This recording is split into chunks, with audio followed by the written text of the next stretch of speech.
নমস্কাৰ, মোৰ নাম মিছ মমতাজ ইয়াসমিন। মোৰ ঘৰ দৰং জিলাৰ গাধৱা চাপৰিত। মই গাধৱা মাল্টিপাৰ্পজ দুগ্ধ উৎপাদক সমবায় সমিতিৰ ছেক্ৰেটাৰী হয়। মই পঢ়া শুনা কৰিছোঁ, কিন্তু কোনো ধৰণৰ চাকৰি পোৱা নাই। সেইবাবে মই নিজে স্বাৱলম্বী হ'বলৈ গোটৰ পৰা লোন লৈ 4জনী গাই গৰু কিনিলোঁ। তাৰ পৰা প্ৰায় 36 লিটাৰ গাখীৰ উৎপাদন হয়। এদিন মই আৰু মোৰ হাজবেণ্ডে আলোচনা কৰিলোঁ যে আমাৰ ওচৰে পাজৰে থকা যিখিনি মহিলা আছে সকলোৱে প্ৰায় কম বেছি পৰিমাণে হ'লেও ঘৰতে গাখীৰ উৎপাদন কৰে আৰু গাখীৰ বিক্ৰী কৰি পৰিয়াল পোহপাল দি আছে। গতিকে মই তথা মোৰ লগতে আৰু 14জনী মহিলাই মিলি এখন সমবায় খুলিলোঁ আৰু গাখীৰখিনি আমি পুৰবী ডেইৰীক দিবলৈ আৰম্ভ কৰিলোঁ। তাৰপিছত আমি গম পালোঁ যে চৰকাৰীভাৱে এই সমবায়সমূহ ৰেজিষ্ট্ৰেশ্যন কৰিব পাৰি। লগে লগে আমি অনলাইনৰ জৰিয়তে আমাৰ সমবায়খন ৰেজিষ্ট্ৰেশ্যন কৰিবলৈ আবেদন কৰিলোঁ।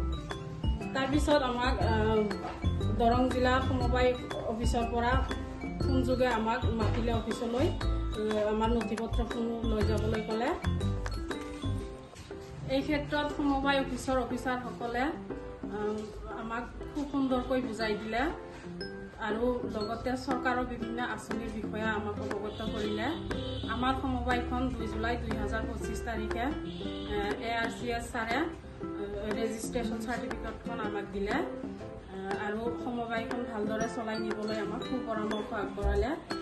বৰ্তমান অসম চৰকাৰৰ মাননীয় মুখ্যমন্ত্ৰী ডাঙৰীয়াই প্ৰতি লিটাৰ গাখীৰত যি 5 টকাকৈ ৰাজসাহায্য প্ৰদান কৰিছে, এই আঁচনিটো আমি লাভ কৰিবলৈ সক্ষম হৈছোঁ।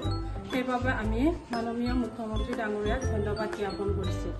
ভৱিষ্যতে যদি মাননীয় মুখ্যমন্ত্ৰী ডাঙৰীয়াই আমাৰ দৰে দুগ্ধপালকসকলৰ বাবে যি আঁচনি হাতত লয় সেই আঁচনিসমূহ আমি পাবলৈ আশাবাদী আৰু এনেধৰণে নিশ্চয় আমি আৰু অধিক পৰিমাণে গাখীৰ উৎপাদন কৰিবলৈ সক্ষম হ'ম আৰু নিশ্চয় আমাৰ দৰে আৰু মহিলাসকলে স্বাৱলম্বী হ'বলৈ সুযোগ পাব। ধন্যবাদ।